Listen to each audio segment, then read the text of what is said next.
Séptimo Congreso Internacional CESPE 2021. Meta Universidad, Neuroeducación, Tecnologías Educativas y Pedagogías Emergentes en América Latina.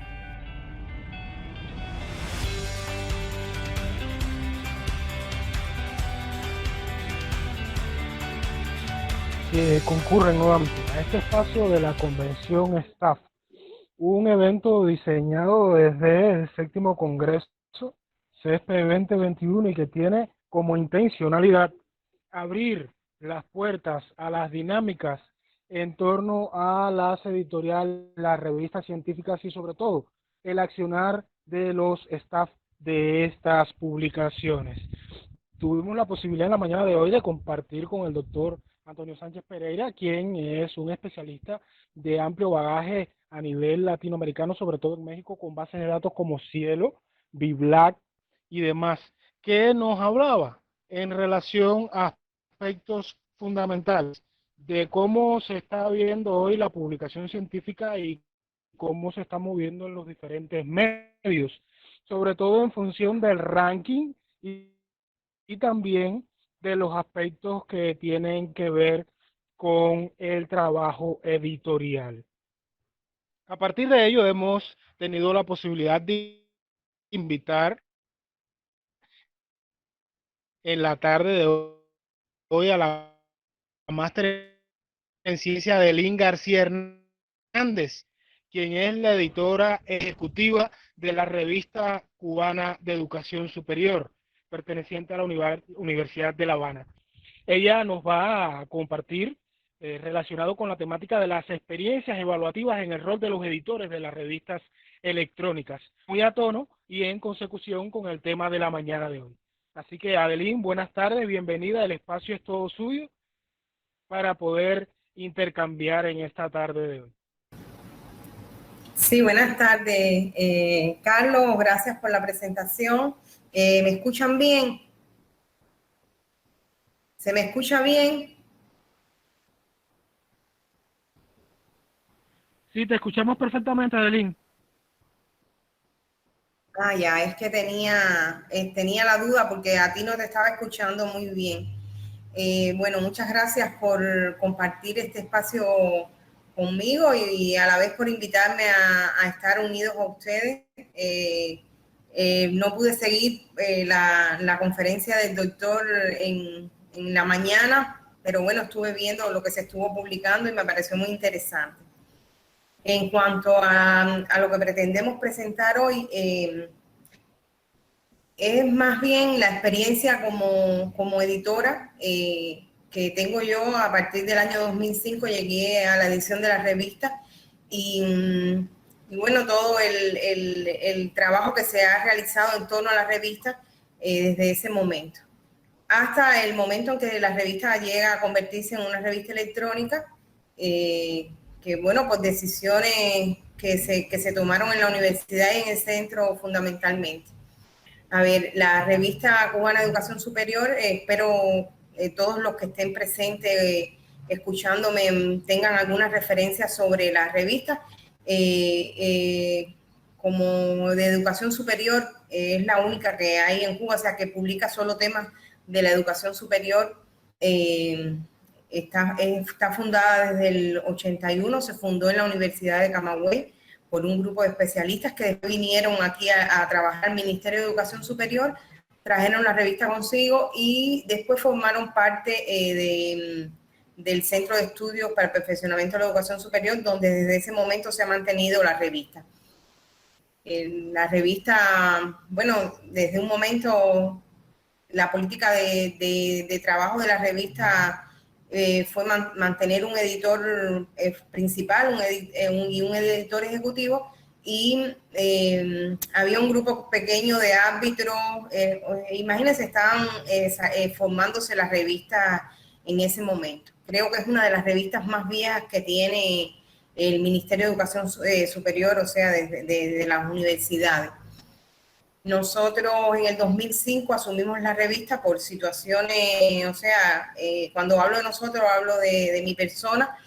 Asumo la revista por situaciones adversas y ya en ese momento aunque la revista era impresa y nosotros realmente no teníamos problemas con la impresión. Ustedes saben que los editores siempre están al tanto del dinero. En aquel momento yo me ocupaba hasta de los cheques de las revistas, de gestionar los cheques de las revistas, y realmente nosotros no teníamos problema con la edición de la impresión de la revista, porque nosotros somos sede de una cátedra UNESCO de gestión universitaria y la UNESCO nos proveía los fondos para las publicaciones de la revista.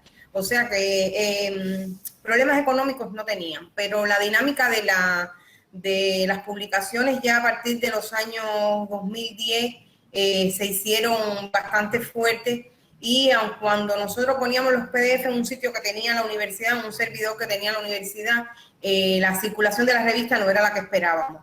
Y nos dimos cuenta con todo la salida del internet y todo el auge que fue tomando, nos dimos cuenta que la vía no era seguir con la revista impresa solamente, sino que hacer una revista electrónica. Y en el 2015 el Sigma nos aprobó la revista impresa. La electrónica estaba aprobada desde el año 2009. Pero la electrónica nos las aprobó en el 2015, y a partir de ese momento empezamos la electrónica, el Sigma nos las aprobó antes.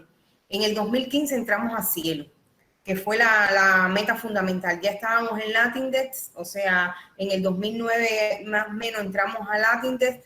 Estábamos en una base de datos en España, pero nos era a veces imposible hacerle llegar los PDF, y en el 2015 la revista entra a Cielo con sus primeros 3 números en el 2015. Y bueno, ¿qué decirle de la tarea del editor? Ya no solo teníamos que gestionar los cheques, teníamos que gestionar la revista impresa, también teníamos que gestionar la revista electrónica, y casi que continuábamos con el mismo equipo editorial que de la revista impresa. Un grupo de profesores que se dedicaban a tiempo no completo, sino dedicaban su pequeño tiempo a revisar artículos. Empezamos a ampliar, porque el entrar en el OPJMS, que era la plataforma que en ese momento, en 2015, empezamos a utilizar, nos daba la oportunidad de comunicarnos con los árbitros y ya dentro de la universidad. Aun cuando nosotros desde un inicio, desde que tomamos la revista en el 2015, ya nosotros teníamos un grupo de árbitros importantes que no solo eran del centro y de la universidad, eran especialistas de otras universidades, del Ministerio de Educación Superior, de Ciencias Médicas, porque como nosotros incluso publicábamos artículos de medicina, de salud, a veces vinculado más bien con el desarrollo de la pedagogía, entonces teníamos un grupo de especialistas de las ciencias médicas que arbitraban los artículos que se publicaban en las revistas. Y en un momento determinado la universidad decidió que ya la situación con las revistas impresas no era por el dinero, sino era porque la situación económica del país con el papel, a veces si coincidíamos con un evento, el papel se dejaba para las publicaciones del evento, y así decidimos ya salir de la revista impresa. No nos hubiese querido abandonar la revista impresa, porque yo pienso que la historia de la revista, al menos de la revista de nosotros, que surgió como impresa, porque los que surgen como revistas electrónicas, su historia está ahí, pero las revistas impresas, la historia, teníamos esa pena de perder la historia de la revista. Pero bueno, nosotros aún tenemos todos los artículos que se fueron hasta el 17, nosotros tenemos artículos que se publicaron en impresos también, y nosotros mantenemos revistas de todos esos años como algo guardado, atesorado ahí. Aún cuando tenemos también los PDF que se guardaban para publicarse en la universidad, y los tenemos guardados. O sea, tenemos todo un catálogo de los números y los artículos de las revistas que se estuvo publicando desde su surgimiento. Ahora, en el 17 ya asumimos la revista electrónica nada más, y nos dimos la tarea de reforzar el trabajo de la revista electrónica, porque cuando estábamos llevando las dos revistas, a veces nos era imposible darle toda la calidad a la revista electrónica. La calidad en el sentido de poder trabajar la plataforma como se debe, porque la plataforma te da una serie de bondades que a veces es muy bueno explotarlas, porque además eso favorece el intercambio con los autores, pero nosotros realmente hemos tenido sus deficiencias con la plataforma, porque la universidad tiene un grupo importante de revistas, y cuando todas las revistas empiezan a funcionar y a explotar todas las bondades de la plataforma, se caen los servidores. Hemos tenido incluso momentos en que han saboteado los servidores, hemos perdido el número de las revistas y hemos tenido que volver a subir. Pero bueno, esa es la tarea de los editores, ¿no? Tratar de subsistir con las revistas y darle la calidad precisa. Ahora, las revistas en el 17, nosotros decidimos, bueno, ya estábamos en Cielo y decidimos entrar a Scopus. Realmente se nos ha hecho difícil entrar a Scopus. La primera evaluación que nos presentamos ya cuando nos faltaban algunos ítems para cumplir, nos dijeron que no, que hasta ese momento estaba todo bien, pero que había un paso que no habíamos cumplido. Y no sé si saben que Scopus pide 2 años para volver a presentar la revista. Y entonces se nos ha hecho difícil entrar a Scopus cuando no hemos cejado en la idea. Y lo otro es el trabajo con las editoriales. Nosotros pertenecemos a la editorial Universidad de La Habana, y realmente el trabajo es cuando la editorial está fuera del centro o del contacto directo con las revistas. A veces se hace un poco complicado el trabajo con las editoriales, porque tienes que estar al tanto. A ver, el trabajo del editor es fundamental. El editor, al menos desde mi experiencia, yo recibo los artículos, me comunico con los autores, envío el artículo a arbitraje, estoy al tanto del arbitraje del artículo y la comunicación con el autor, y así hasta que las revistas salen. Y cuando el editor, el de estilo no es la persona que trabaja al lado de nosotros, está en otra sede de la universidad, nos es difícil a veces comunicarnos. Ahora en esta época no puedo explicarle este año y tanto de pandemia cómo ha sido el trabajo, y aún así puedo decirle con toda la felicidad del mundo que la revista ha salido en tiempo. Es una de las cosas fundamentales para los números de la revista, y es que salgan, cumplan su periodicidad,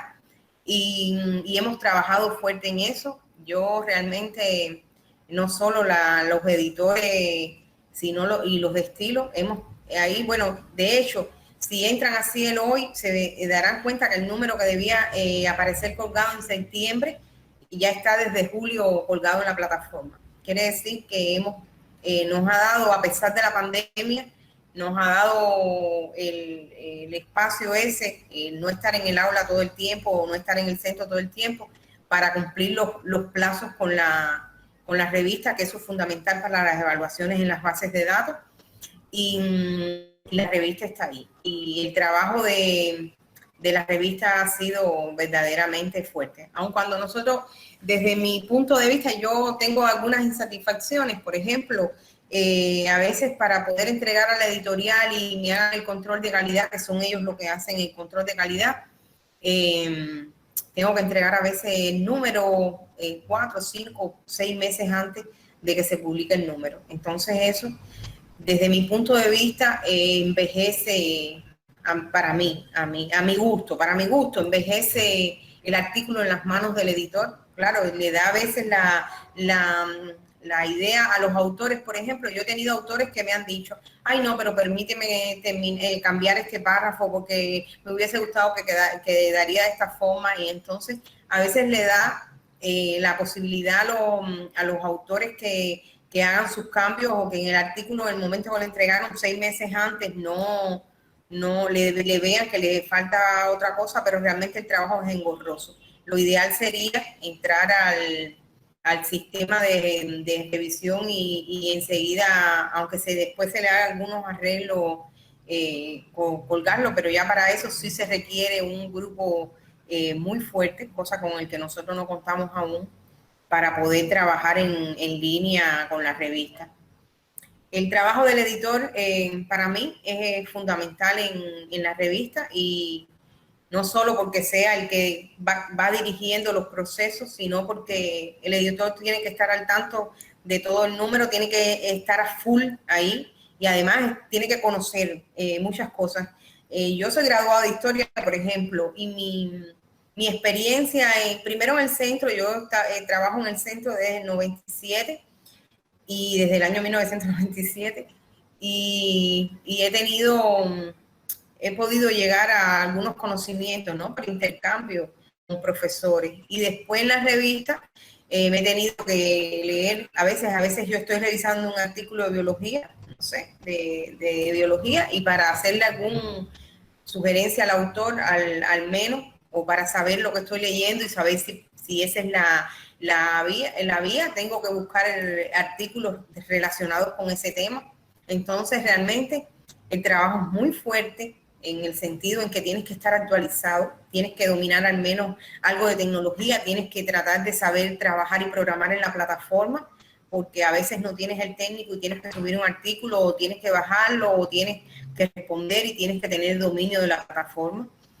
Y realmente tienes que hacer un trabajo bastante fuerte en tratar de mantener la revista y de estar al tanto de todos los temas. Y imagínate, una revista de educación superior, todo entra ahí. Todo lo que sea educación superior, y todo entra. Y realmente es engorroso, pero después sientes la satisfacción, ¿no? Yo no entro en los temas como tales de los autores. Yo les sugiero, bueno, si estás tratando este tema, ¿por qué no consultas a tal autor y verifica a lo mejor las funciones o lo que estás planteando lo pudieras enriquecer desde este punto de vista? Solamente eso, porque mi especialidad no son todas las especialidades. Conozco nada más que de edición y un poco de historia, pero realmente tienes que estar empapado de todo lo que está funcionando. Por ejemplo, cuando nosotros decidimos hacer la revista electrónica, estuvimos en muchos momentos tratando de hacer números temáticos. Y si alguien toma la revista, podrá darse cuenta que tuvimos momentos en que publicamos todo lo que es relacionado con modelos pedagógicos. Las sedes universitarias fue un boom importante dentro de la revista, y para eso tenía que estar actualizada y tenía que revisar artículos y tenía que interactuar con los autores, pero tenía que leer mucho. Tengo que leer mucho. Entonces realmente el trabajo es muy fuerte, porque tienes que estar, si alguien del personal que trabaja en la revista tiene que estar actualizado y tener conocimiento de todo el proceso que se realiza en las revistas, es el editor. Desde el arbitraje para tratar de mediar. Los árbitros piensan que el artículo debe ir por esta vía o por otra, y eso es una decisión de los autores. El árbitro tiene su criterio sobre un tema determinado, por eso es árbitro, porque tiene un conocimiento determinado de una materia, pero no puede pretender que los autores escriban como ellos quisieran, ¿no? Entonces, ¿cuál es la tarea del editor? El editor es el que tiene que hacer de interlocutor entre el autor y el árbitro, y que cada quien se dé cuenta de cuál es el papel en el artículo, ¿no? En el momento de la publicación. Y créanme que eso pasa muy asiduamente. Hay autores que no están de acuerdo con algunos señalamientos que le hace el árbitro, y mi tarea es convencerlo de que no se le hace el señalamiento, no es para una crítica, para nada, es para ayudarlo o para darle otro enfoque al artículo, y así.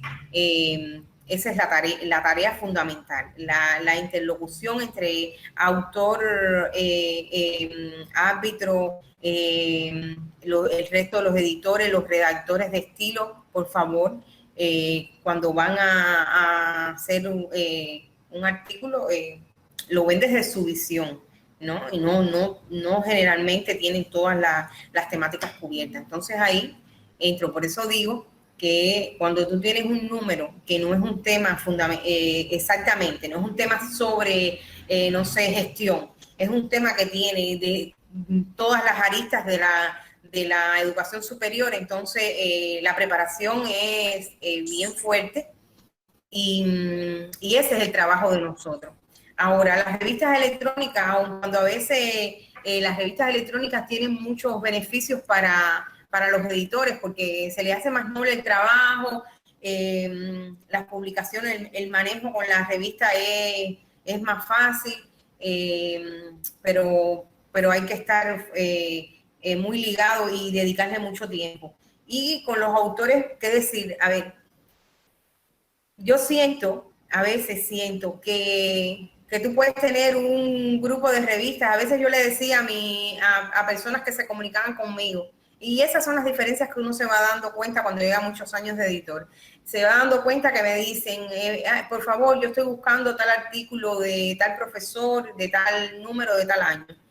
Hay quien tiene el número y el año, hay quien no. Y yo en otro momento le decía, bueno, pasa por la oficina, yo tengo una colección de revistas y te doy acceso al artículo.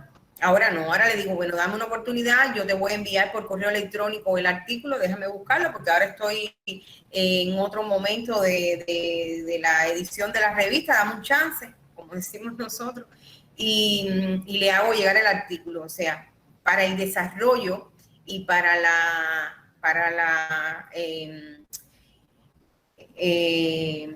revisión de artículos y para el reconocimiento de autores y para todas esas facilidades y bondades que da la revista electrónica es genial, porque desde mi computadora yo puedo enviarle a muchas partes del mundo los artículos a los profesores, como se los puedo enviar a los árbitros. Nosotros tuvimos un momento en que la mayoría de los árbitros del consejo editorial no era de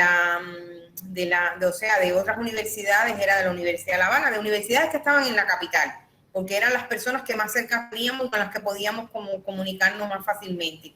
Y la internet nos ha dado la posibilidad de esto, las revistas electrónicas también, porque yo desde mi correo le envío a todos los árbitros o al consejo editorial, le envío el número que voy a confeccionar en este momento. Este es el número 1 del 2022, pues perfecto, yo se lo envío. Al menos los resúmenes, hay quien le envío, si tiene una duda sobre de qué trata el artículo, le mando el artículo completo. Pero bueno, lo hago desde mi buró. Y esas son una de las bondades que tiene la revista electrónica, pero eso hace que incluso nosotros, a la hora de cumplir con las reglamentaciones de las bases de datos, nos dé facilidades, pero no tenemos motivo para no cumplirlas. Por ejemplo, muchas bases de datos ponen que piden que todo el consejo editorial sea, por ejemplo, si los revisores no pueden estar dentro del consejo editorial, eso es una tarea que tenemos que seleccionar nosotros. Bueno, si tú vas a ser revisor porque eres experto en una materia, no te puedo tener en el consejo editorial, entonces salimos a buscar expertos y consejo editorial en diferentes momentos, pero desde nuestro puesto de trabajo, incluso para revisar a veces los currículums de expertos que no conocemos y que alguien nos sugiere, tenemos que saber a quién le estamos enviando el artículo. Y entonces todo eso lo hacemos desde el puesto de trabajo. Esa es una de las bondades que tiene trabajar en una revista electrónica o editar una revista electrónica. Pero tenemos muchas horas dentro de la computadora. Yo tengo días que llego a casa y no quiero ni coger el teléfono en la mano, porque realmente son muchas horas dedicadas en el día a la revista y ahí plantada en la máquina, sentada frente a la máquina, revisando, interactuando con árbitros, porque además a veces tenemos que darle un empujoncito en la revista, el número de la revista está por salir, por favor, tu criterio, el artículo que me debes, y es un trabajo fuerte. El manejo de los procesos de indemnización, nosotros ahora en estos momentos estamos tratando de hacer hacer el equipo más fuerte y tratar de que no todas las personas, personas que estén dedicarnos a lo mismo, ¿no? Ahora tenemos compañera del grupo que está graduada de comunicación y le estamos dando la tarea para hasta este momento. Yo siempre me he encargado de interactuar en los procesos de indexación. Realmente no voy a dejar de hacerlo porque eso forma parte de la vida de la revista y con todo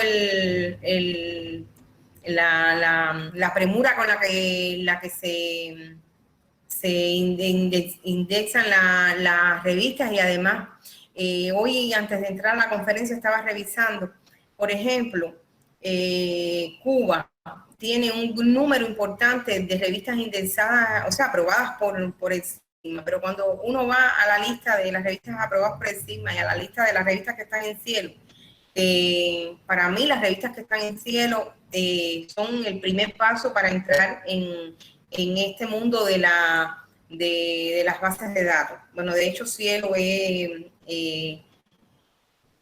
el grupo 2 a los efectos de aquí de Cuba, pero Scopus es el sueño, lo deseado, pero sabemos que no es fácil llegar a Scopus.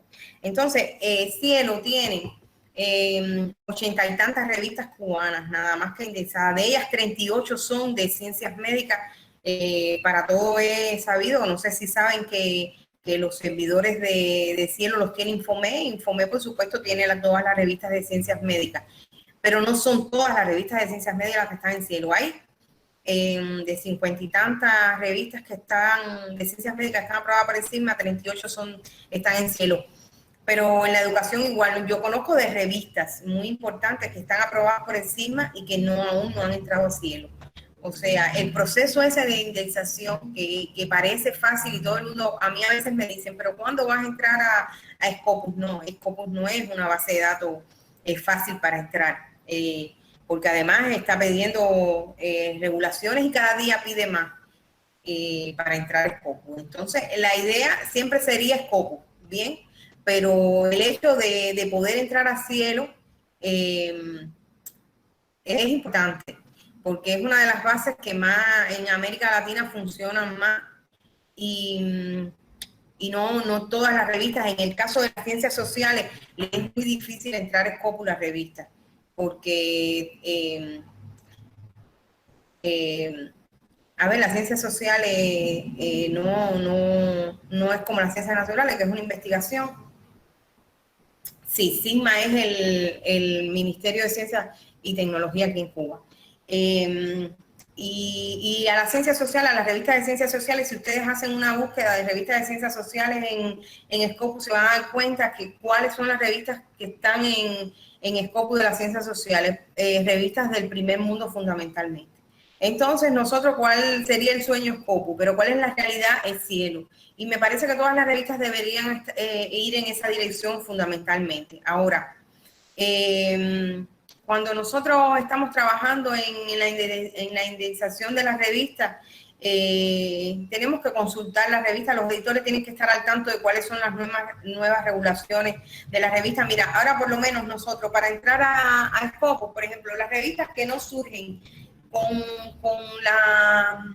las normas de APA, tienen que migrar a APA, y eso es un trabajo del editor. Cuando una revista va a surgir, cuando una revista se está desarrollando, revisar, por ejemplo, si usted va a surgir, vamos a buscar por dónde se están moviendo las normas.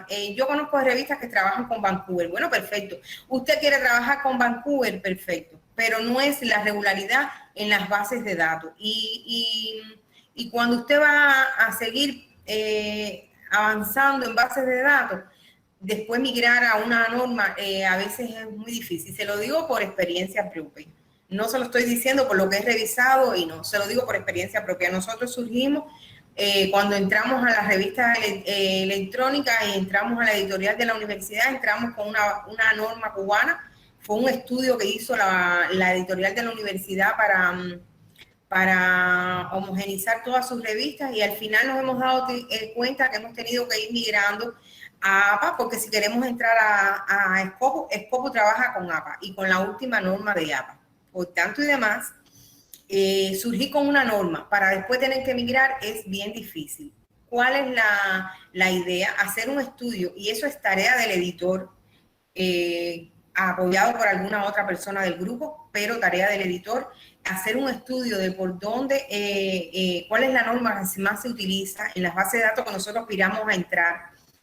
Y cuando vamos a arrancar, arrancamos con esa norma, porque a la hora de migrar es difícil, incluso porque los autores que escriben para nosotros, todos sabemos que hay autores que hay revistas que tienen autores muy viejos, en el sentido no viejos como profesionales, sino que toda su vida han escrito para la revista. Yo tengo autores que desde el año 2005 que estoy trabajando en la revista, lo conozco, incluso cuando he hecho revisiones de números anteriores, siempre me doy cuenta que son autores que casi que están desde los primeros números de la revista, que tienen mucho dominio de los temas de la revista, pero que cuando tú le dices, profesor, mire, tiene que adecuar su artículo a tal norma, por favor, es increíble cómo le obstaculiza el migrar de una norma para otra, porque a veces es hasta por la edad. Entonces, cuando uno se sociabiliza con una norma de una revista, le es muy fácil escribir un artículo para esa revista y le es muy fácil seguir la revista. Por tanto, la experiencia mía, porque me ha pasado, me dice que lo ideal sería hacer una investigación de por dónde van las normas, de qué está trabajando las bases de datos y ahí arrancar la revista con esa norma, ¿ves? Eso es una de las cosas importantes, las normas, porque además las normas son uno de los requisitos fundamentales de cumplimiento cuando uno envía un artículo. De hecho, cuando usted envía un artículo, yo lo primero que hago es revisar si el artículo está en norma. Si el artículo no está en norma, me comunico con el autor inmediatamente y le envío las normas de la revista y le digo, por favor, adecúe el artículo a las normas. Y partimos desde las normas para la revisión del artículo. Cosa con la que he tropezado a veces con revistas y que es tarea también del editor. Yo pienso que el editor, una de las tareas importantes que tiene es la comunicación. Y a veces me doy cuenta que hay revistas de nosotros, de Cuba, sobre todo, que he interactuado con editores y no que he interactuado en conversaciones, no, que le he enviado artículos de profesores de nosotros a sus revistas, que eso forma parte de la colaboración y del conocimiento que tiene que tener el editor de hacer relaciones entre revistas, con otras revistas para poder, no sé, enviar un artículo o pedirle, mira, me llegó este artículo, ¿tú crees que lo pudieras aceptar? Es más afín a tu publicación. Bueno, en esa experiencia me he dado cuenta que hay editores que reciben el artículo, te envían un correo que dice su artículo está fuera de norma, por favor llévela a tal norma, con tal cita, con tal esto, y ya. Y no hay una retroalimentación. Entonces, si usted no tiene una retroalimentación con el autor, no sé si será que nosotros somos muy paternalistas, pero yo reviso el artículo y le digo, mire, esta cita no va así, tiene que hacerla de esta manera. El resumen no va con 250 palabras, por ejemplo, son 150. Y si usted no le explica qué es lo que usted ha visto en el artículo que debería corregir en un primer momento y adecuar a las normas, a mí me parece que el trabajo de usted no es completo. A veces hay quien piensa, ¿no? Pero no, yo no puedo revisar todos los artículos. Sí, la tarea del editor es revisar todos los artículos y revisar si están en normas, revisar si el tema inicialmente tiene que ver con lo que publica la revista.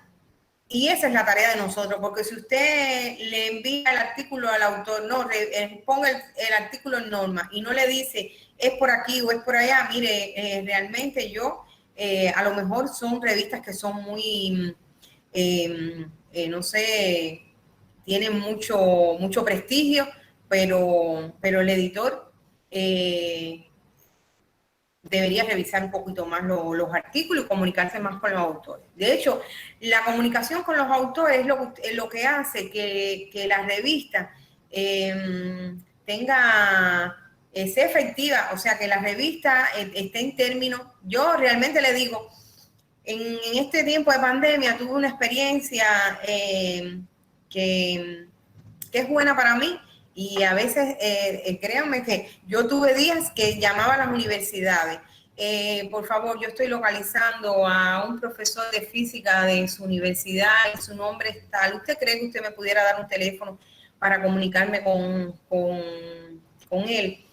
Y así localicé profesores que no tenían correo electrónico, que no podían comunicarse con nosotros para hacer los arreglos. Pero a ver, ¿qué sentido tiene que yo diga, bueno, si tal autor no me responde, por las razones que sea, no me responde en tiempo, le voy a sacar el artículo del número y ya. Mire, por favor, primero atrasamos el número, después es un artículo que usted revisó para un momento determinado y que si usted ya al final casi de la publicación, usted lo saca de la publicación, tiene que volver a trabajar en otro artículo. Entonces, a veces uno tiene que ir buscando y salteando los pros y los contras, ¿no? No está bien, no cumplió con las órdenes, me molesté porque me envió el artículo y pero no es la tarea. La tarea de nosotros es tratar de que el artículo salga, de que se cumpla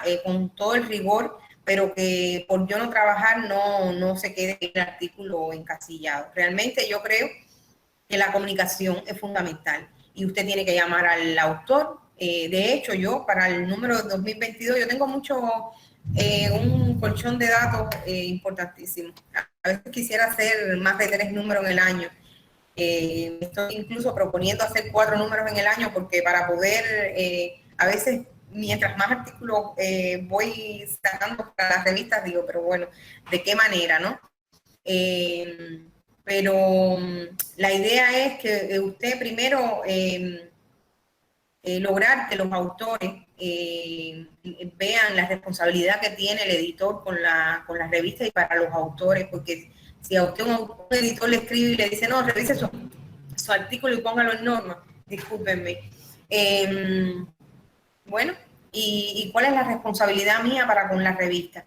Yo pienso que la primera responsabilidad es tratar de comunicarme con los autores, de que los autores sepan por dónde va el artículo, de que los autores sepan que yo al menos me esfuerzo en que el artículo tenga calidad y que no los dejo de la mano y que la idea no es decirle, mire, su artículo no cumple los requisitos y no puede salir en este número y trabaje en él. No, la idea es que su artículo salga y cumplir con el número que me tracé desde un primer momento. Y ese es otro punto que quería compartir. Discúlpenme un momento.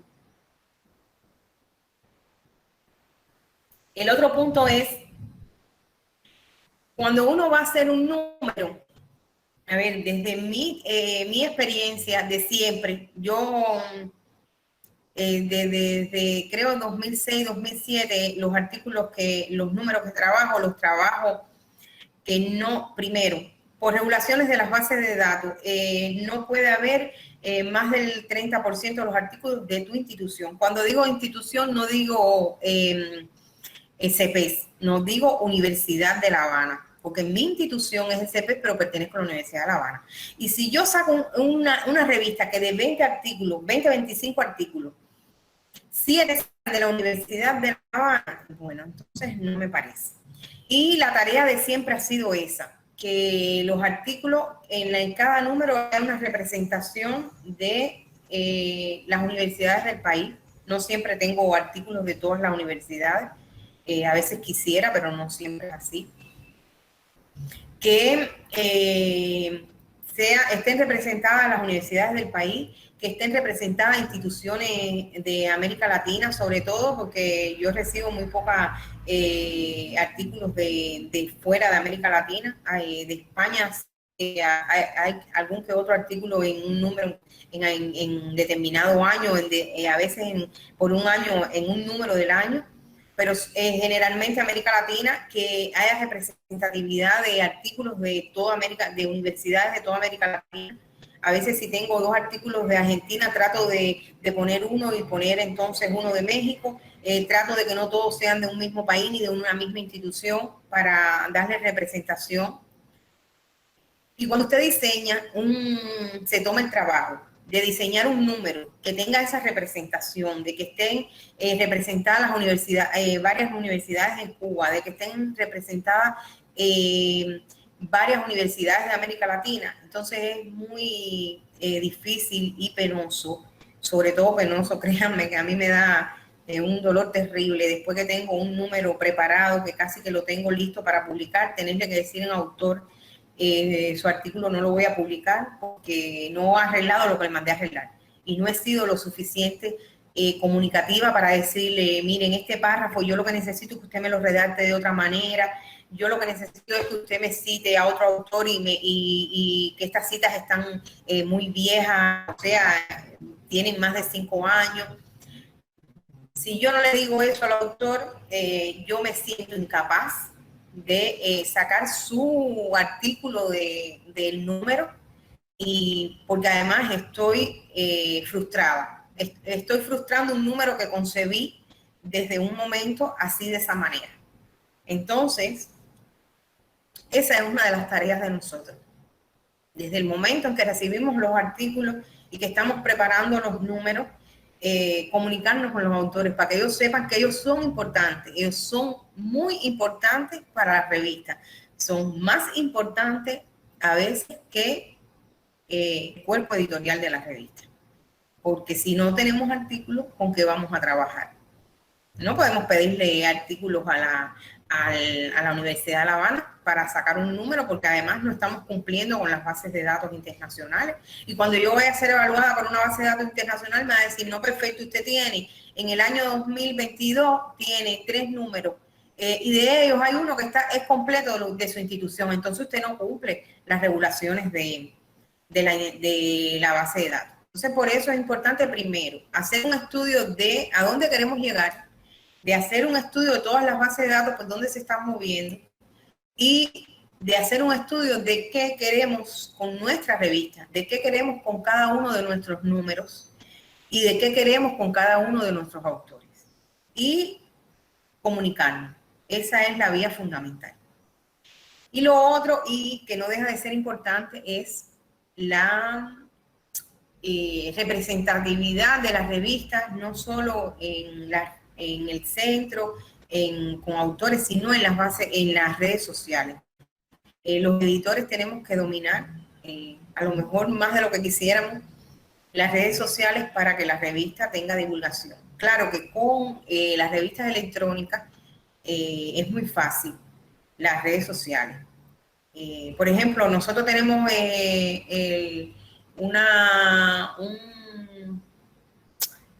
la revista la tenemos un cuerpo de Google, ¿no? De Google académico, y en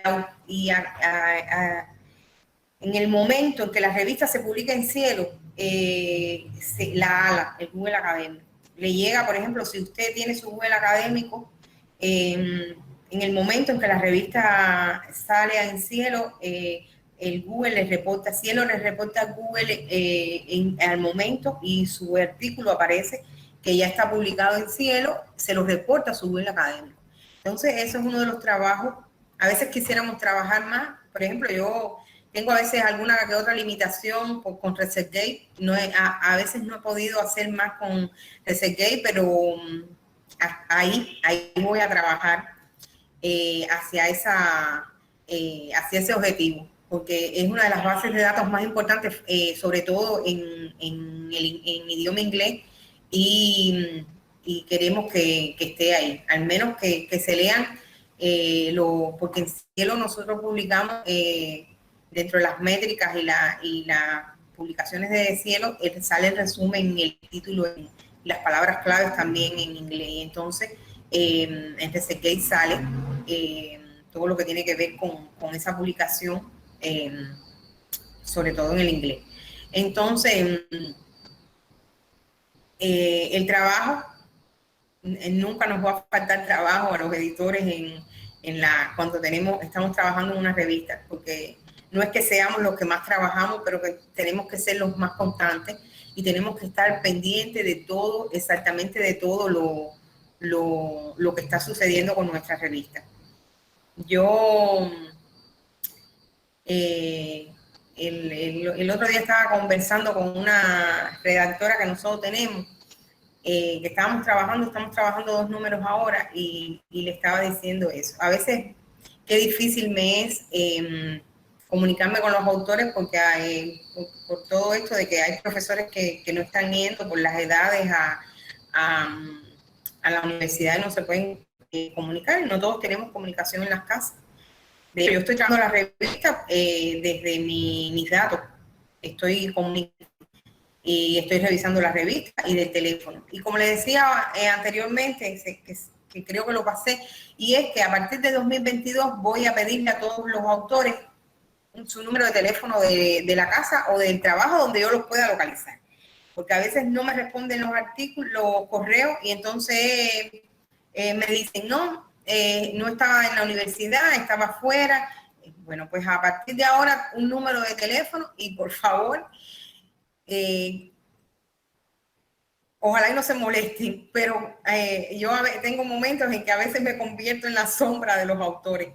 A veces me cuesta trabajo escribirle, pero porque además a mí la conversación personalizada me es más grata. Yo lo llamo por teléfono, le explico lo que yo quiero. Yo he tenido momentos en que he revisado un artículo por un teléfono, yo con el artículo, sentada en la máquina con el artículo y al teléfono, con mire, nosotros, aquí le estamos pidiendo que haga este arreglo, por favor, búsqueme este autor que usted me cita en tal lugar, abra su artículo y fíjese. Y así he arreglado artículos, pero han salido el número de las revistas y no nos hemos atrasado. Y eso es la gratificación que me llevo. Entonces, la idea del trabajo del editor, tanto en una revista impresa como en una revista electrónica, más allá de las experiencias que uno pueda tener del día a día, lo gratificante es que usted es como el nacimiento todos los meses, cada 4 meses. En el caso de nosotros somos cuatrimestrales la revista. Está el número ahí, como lo concebimos, como lo quisimos, como lo pensamos. Es como quisiéramos que esté el número, y eso es lo gratificante. Créanme que para nada a mí me gusta dejar un autor fuera de un número, y a veces cuando se queda porque no me pudo responder o porque no lo he podido localizar, y no he podido publicar su artículo, porque tampoco lo voy a publicar con problemas. Pueden estar seguros que en el otro número que salga de la revista ese artículo está ahí, con toda seguridad del mundo, porque el trabajo de nosotros no es para la revista solo, el trabajo de nosotros es para los públicos. Y cuando los artículos merecen la pena salir, y cuando los artículos son de una temática que son interesantes, y cuando los artículos tuvieron una revisión y hay una comunicación constante con los autores, es muy difícil que usted siga adelante y deje un artículo por algún motivo que a veces usted no haya podido resolver.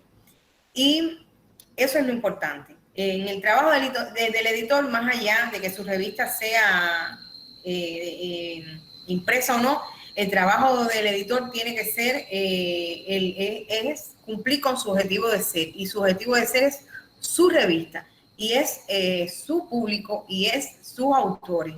Y cuando usted logra eso, créeme que toda la satisfacción del mundo. Yo a veces, yo estoy trabajando ahora en estos momentos en una revista que van a tener una conferencia en esto, creo que mañana 11, ¿no? Es la conferencia con el doctor Farnú, que tiene un trabajo exquisito en la Universidad de Panamá, con un grupo de revistas de la Universidad de Panamá. Ya él se los va a explicar, no le voy a dar muchos detalles para entrar a Cielo y a varios lugares, pero realmente a veces ellos están formando un grupo de editores, y en el interactuar que hemos tenido, porque hay que enseñarlo desde hacer un artículo hasta revisarlo, hasta incluso diseñar la revista y trabajar en todo lo que tiene la revista.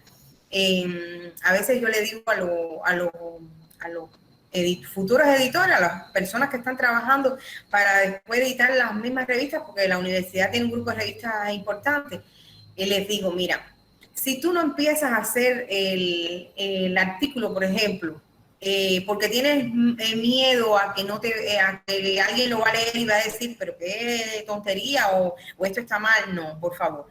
Esa no es la idea. Tú tienes que partir de que lo que tú estás haciendo, lo estás haciendo por primera vez y que lo tienes que hacer. Y tienes que superar. Y si tienes una persona que desde otro lugar te está revisando, te está ayudando, te está impulsando, pues nada, tienes que superarte. Y eso es válido para los autores, que a veces les cuesta trabajo hacer un artículo y enviarlo.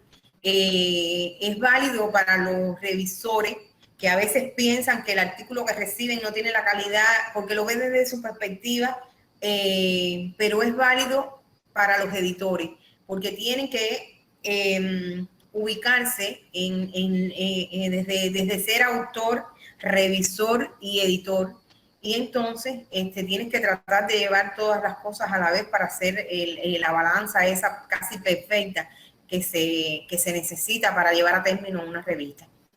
Entonces, nada, yo pienso que el trabajo fundamental es ser consecuente con lo que uno quiere lograr. Pensar que lo fundamental es la revista, que esa va a ser la gratificación. Pensar que lo que estás haciendo no es solo para tu bien, hay un reconocimiento que tú obtienes, lógico. Cuando una revista está en Scopus, siempre las personas piensan en el editor, porque es que realmente trabaja fuerte para que la revista llegue, y no solo pensar en eso, pensar en que en el público que te va a leer, en el público que va a escribir para esa revista, y pensar que tu trabajo es de un servidor,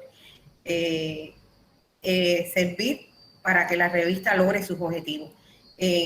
Eso es la experiencia que yo tengo en estos años con la revista, y que créanme, hasta que un día me digan dejaste de ser la editora de la revista, o por alguna otra razón deje de serla, voy a seguir insistiendo con la revista, aun cuando es bien fuerte el trabajo, tienes que dedicarle muchas horas, porque a veces estás en la casa y estás sentada en el televisor y te viene la idea, ay, este artículo, si no me comuniqué con el autor, y sales y dejas lo que estás haciendo y estás las 24 horas conectada con un artículo o con un número que tienes que sacar, pero eso es el regalo más bonito que nos llevamos nosotros los editores.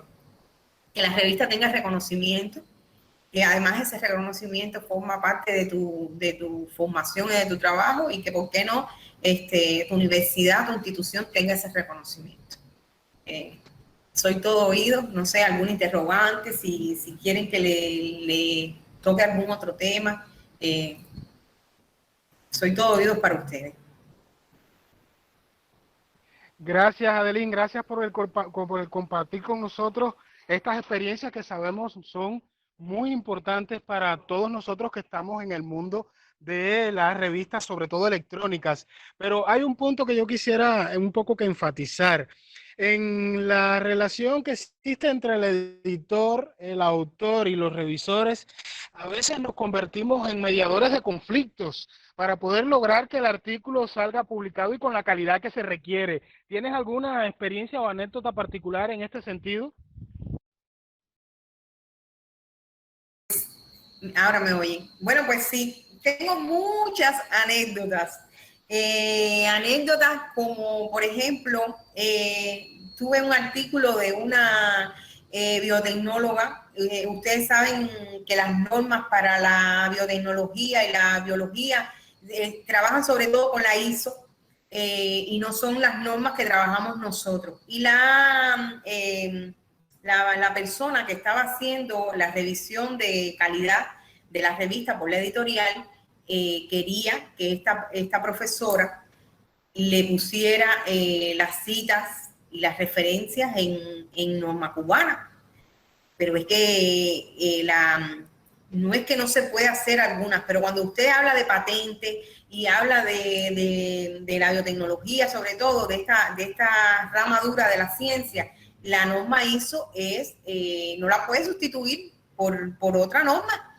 Y la editora, no, la persona que estaba haciendo la revisión de calidad no lo entendía, y ella me escribe un día y me dice, mira, Adelín, no doy más porque le trato de explicar a la persona y no logra entenderme. Y entonces yo ya le dije, bueno, mira, dame un voto de confianza, no te desesperes, yo voy a hablar con ella. Fui allí a la editorial, quedamos en vernos allí, y la senté y le dije, mira, nosotros no podemos querer que las cosas sean como nosotros queremos. Y tenemos que aceptar que la revista no puede tener una norma única, porque cuando tú estás escribiendo de normas ISO, todo lo que es ciencias duras, biotecnología y este tipo de cosas, tú no lo puedes llevar a otra norma. Entonces, es un buen artículo, la profesora se ha esforzado mucho en responder todo lo que hemos sugerido, aun cuando hemos entrado en temas que son muy de ella, que yo me siento incapaz de hacerle una crítica a una investigación de ella de biotecnología, de química. Por favor, ¿con quién yo tengo que hablar? A ver, ¿con quién tengo que hablar para que ese artículo tú no lo toques más y lo dejes estar así como está en esas normas? Y bueno, llegamos al consenso. Ella me dijo, no, Adelín, bueno, pero si tú confías en que es así, porque era una muchacha que tenía poca experiencia en este mundo de la revisión y de la y quería que se lo llevaran a esa norma. Y así me pasó la profesora. Fue un artículo en el mismo año 2015, nunca se me va a olvidar. Y un día me encontré a la profesora y me dijo, no sé qué hiciste con la editora, pero resolví el problema, no se comunicó conmigo más y me dijo que estaba todo ok. Y así me ha pasado, sobre todo con esto de como es una revista de educación superior, pero sobre todo se publican más cosas de ciencias sociales, pero cuando yo publico algo que tiene que ver con la química, la biología, la biotecnología, me pasó un día con un artículo de biología también, la muchacha de la editorial, porque yo realmente, mi criterio es, si pasa por un árbitro y el árbitro no le hace ese señalamiento, yo no me siento en el conocimiento ese de querer que una fórmula química o algo que yo no domino, que querérsela cambiar, por favor. Para eso están los árbitros. Entonces tú le puedes sugerir o preguntarle por qué usted tiene la norma es ISO y no me hace referencia a otra norma, y ella te lo va a explicar, porque la persona que trabaja con esas ciencias duras sabe que sobre todo trabajan las normas ISO. Y ya, no, yo no le puedo imponer un criterio a algo que es además no puedo querer que sea tan igual, tan parecido un artículo de historia en norma a un artículo de biotecnología, por favor. Esas diferencias son más que claras. Y sobre todo me ha pasado con eso, ¿ves? Con conceptos y manejo en las ciencias duras, que el editor, que además es graduado con esto no estoy quitándole mérito para nada. Si usted es graduado de filología y usted lo que sabe es letra, y usted va a hacer un control de calidad, bueno, usted tiene que tratar de suscribirse a que el párrafo esté bien escrito, a que la norma esté cumplida, pero usted no puede querer cambiarle un concepto de la biología cuando usted, por favor, no conoce a ciencia cierta. Para eso están los especialistas. Entonces, siempre he tratado de mediar. A veces le he tenido que dar la razón al editor y al revisor de estilo y quitársela al autor, porque ha querido...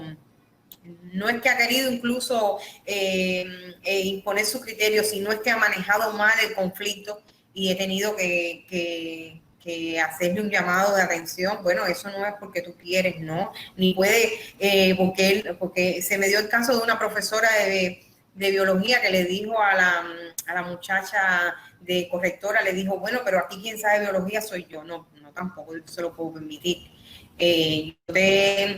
Tú te comunicas conmigo, yo me comunico con ella y limamos asperezas para que ella se ubique en que son contenidos que ella no domina, pero tampoco decírselo así, porque a nadie le gusta que te digan, no, tú me revisas un párrafo, pero no me des criterio porque tú de eso no sabes, tampoco así. Entonces me he encontrado con muchos problemas, me he encontrado incluso a la hora de hacer el resumen, de la traducción de resumen en inglés, de artículos de tecnología que el autor me ha dicho,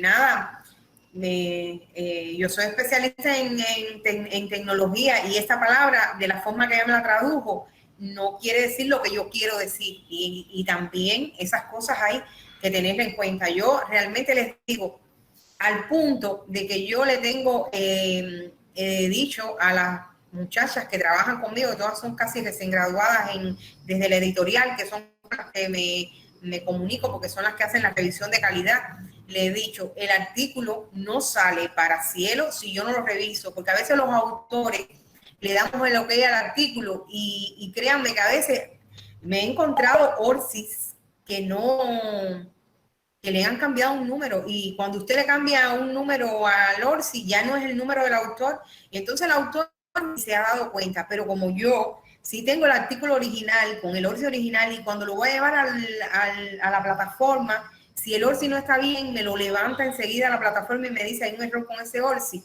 Entonces yo me doy cuenta y estoy pendiente de eso porque sé que me ha pasado. Entonces cuando voy a hacer ya la aprobación del PDF para subirlo a cielo, me doy cuenta que hay que revisarle eso, que a veces los autores no lo tienen en cuenta. He tenido disímiles experiencias con esas situaciones de conflicto entre autores y revisores y autores y correctores de estilo.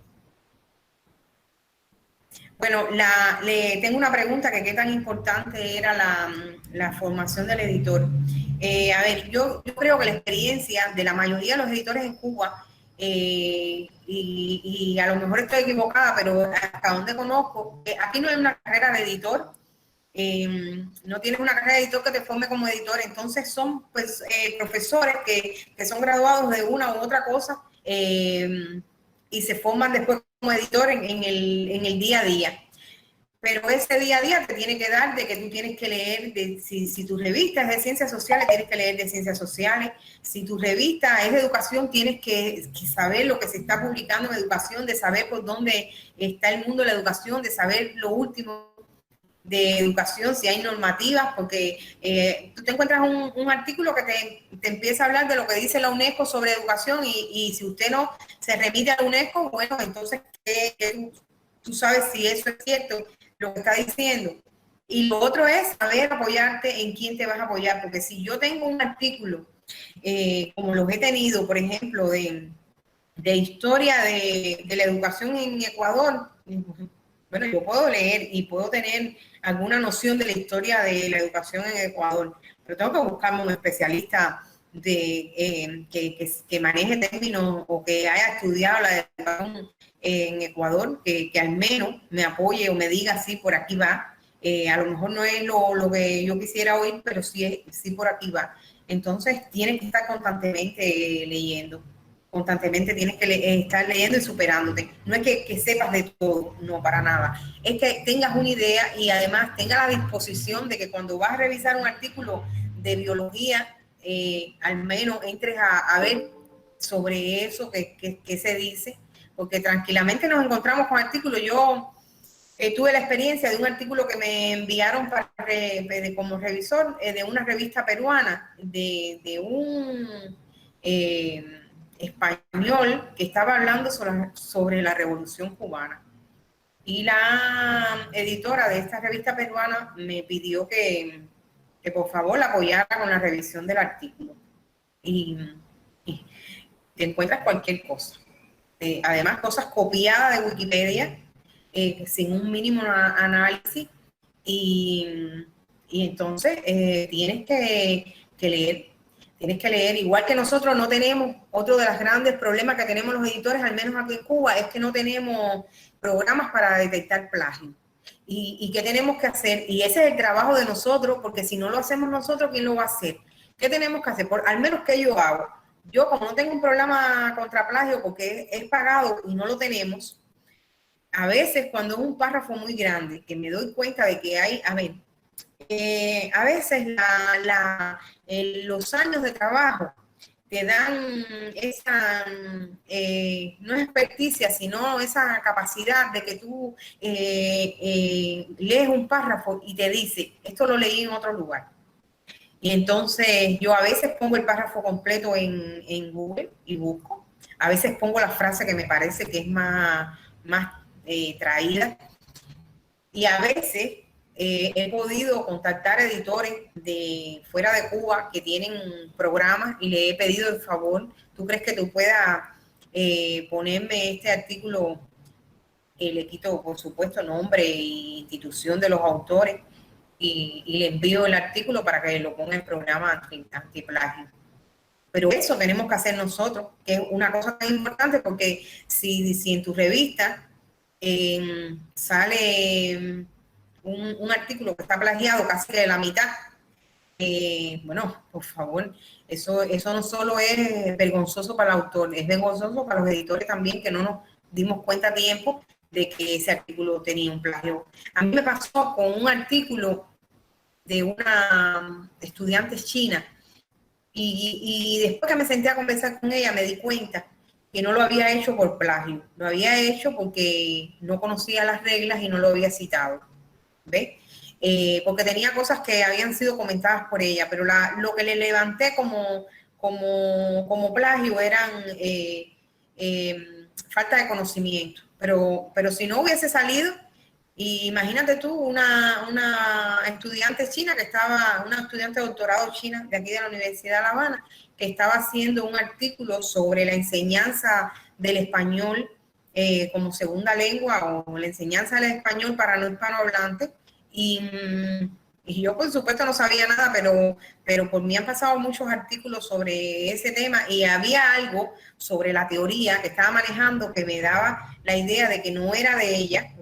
Lo había escuchado, lo había visto, lo había leído en otro documento y cuando pongo la frase exactamente me salió otro autor. Entonces son cosas que es como un ABC que tú tienes que tener, que te lo va dando la experiencia, el día a día trabajando con los artículos y que además te das cuenta, no es que te cayó de la nada, te das cuenta que un día te llaman y te dice, Adelín, en tal artículo de tal número hay un párrafo que es de un libro que yo publiqué. Entonces, eso me dio la tarea de que yo me puse como tarea que cada vez que yo voy a realizar un artículo, yo cojo al azar varios párrafos de ese artículo y lo pongo cuando veo un párrafo muy construido y que es algo que me suena muy, lo pongo en el Google y lo busco como plagio a ver, y efectivamente si está redactado de esa manera, si es plagio, enseguida salta. Esa es otra de las tareas que tenemos los editores y que tenemos que estar pendientes porque eso sí va en contra de todo trabajo. Eso echa por tierra todo el trabajo anterior del número de la revista.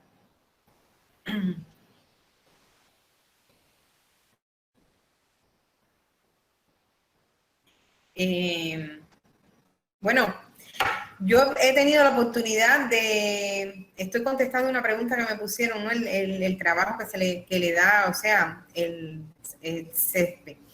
He tenido la oportunidad de dar varias conferencias con ustedes aquí con el CESPE y sé por conversaciones que he tenido con Ristre y que he hablado con otros profesores que son miembros del staff, la preocupación de que se formen los editores, de darle, o sea, de superarlo, de que trabajen en función de formarse para poder hacer un trabajo al menos reconocido, ¿no? de ellos en las revistas, y de eso soy testigo. Ahora, De lo que sí podemos estar claros es que en 2 años nosotros no vamos a ser editores lumbrera ni nada. Eso es un trabajo, es como todo. Usted se gradúa y llega con un mínimo de conocimiento a su trabajo y ese día a día, ese querer superarse, ese no conformarse con lo que sabe, sino tratar de hacer algo un poquito más todos los días, eso es lo que les va a dar su formación completa.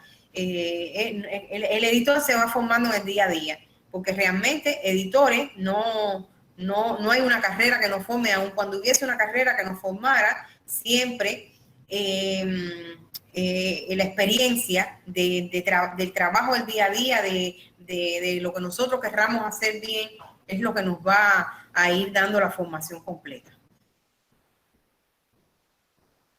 ¿Alguna otra inquietud, pregunta?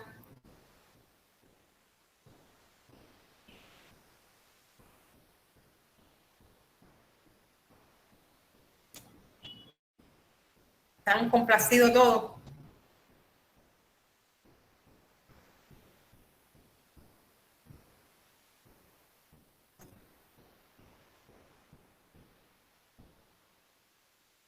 Sí, me están preguntando si es necesario que el autor tenga código ERSI. Eso es uno de los requisitos fundamentales en estos momentos. A ver, ¿qué cosas están pidiendo las bases de datos en estos momentos?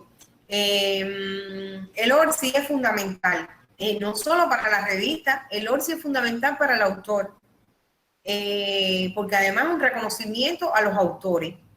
Y todos los autores, además, hacerse un código ORCI es lo más sencillo del mundo. El ORCI es fundamental, ahora se le está pidiendo, hace 2, 3 años, se le está pidiendo los artículos a los autores que digan, sean explícitos a la hora de si hay 3 autores, poner qué hizo cada autor en el artículo, qué trabajó cada quien. Y lo de los conflictos de interés, que es fundamental porque a veces estamos trabajando un tema que no solo lo trabajamos especialistas, los mismos especialistas y en la institución y hay que esclarecer si hay conflicto de interés de ese tema, porque a lo mejor hay un conflicto de interés con el centro, a lo mejor usted es defensor de una teoría sobre el desarrollo de, no sé, de la pedagogía o de la gestión, y en su centro no necesariamente tienen que estar de acuerdo y hay algún conflicto de interés en eso. Y entonces se le está pidiendo a los autores que especifiquen, que pongan debajo del artículo, al final del artículo, que los autores no tienen conflicto de interés o que los autores tienen conflicto de interés. Incluso dentro de los mismos autores, hay veces que los autores no comparten la misma... hay a quien le cuesta trabajo pensar que 2 autores o 3 autores que se sientan a escribir un artículo tienen conflictos entre ellos, pero sí se puede dar el caso. Y entonces hay que explicar, hay que esclarecer que existe o no existe el conflicto de intereses. Eso es una de las cosas que está pidiendo ahora, se están pidiendo todas las revistas. Por lo general, en las revistas que he consultado, la nuestra también lo está pidiendo desde el 2019 está pidiendo estos datos. El conflicto de interés, la contribución de los autores, o sea, lo que hizo cada autor en el artículo y el código ORCI, que es muy importante, no solo para la revista, es importante también para el autor. ¿Alguna otra pregunta? ¿Otra?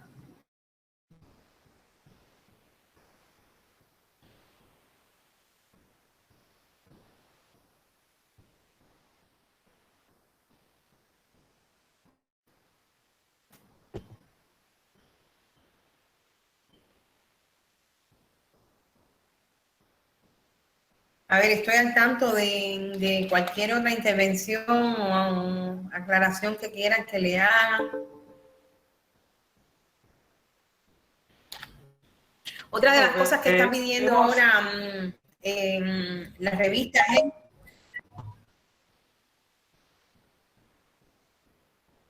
Sí, lo que estaba diciendo, que otra de las cosas que está pidiendo ahora la revista es que dentro de las citas que usted pone en el cuerpo del trabajo, al menos 3 de esas citas sean de revistas que estén en Scopus, de autores que puedan, que hayan publicado en Scopus.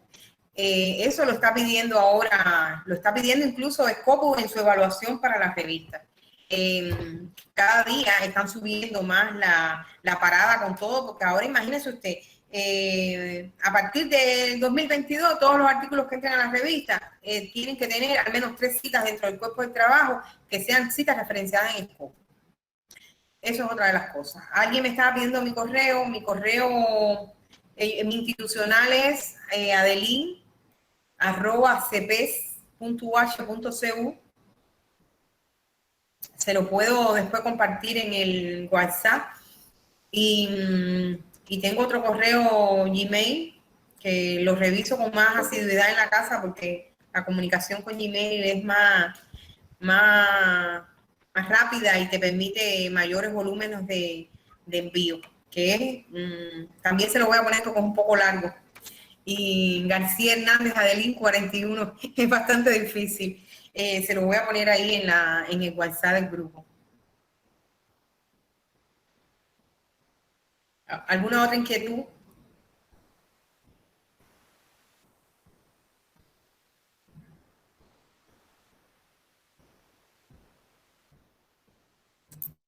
Con los aportes que ha dado la estimada colega, quien es además consultora editorial de nuestra revista electrónica Entrevista Académica, en un espacio de 1 hora y 20 minutos, vamos a solicitarle al resto de los colegas que están presentes en el espacio que con cada uno de esos elementos de comunicación por interno puedan seguir entendiendo ella para no consumirle el espacio y el tiempo y sobre todo cosas para aprovechar este diálogo que hemos tenido en la tarde de hoy. Muchas gracias siempre por estar al pendiente de las actividades de pero sobre todo por compartir las experiencias que tiene en el trabajo editorial. Siempre nos llena de escuchar que la política editorial se puede humanizar, estar con ese sentido de que lo importante son los autores y la publicación que hacemos. Muchas gracias y espero que esté presente en el resto de las sesiones hasta el día de hoy. No, gracias a ustedes. Primero por invitarme y después por compartir aquí conmigo. Y nada, para lo que necesiten. Yo reviso, estoy al tanto siempre de los mensajes que se publican en el WhatsApp de CESPE, o sea que voy a estar al tanto, ahí les voy a poner los correos míos y cualquier pregunta que me quieran hacer, ahí está mi teléfono y pueden escribirme directo al WhatsApp. Yo no tengo ningún tipo de problema en revisar y contestarles por el WhatsApp. Así que gracias por participar y bueno, que tengan una feliz tarde todos.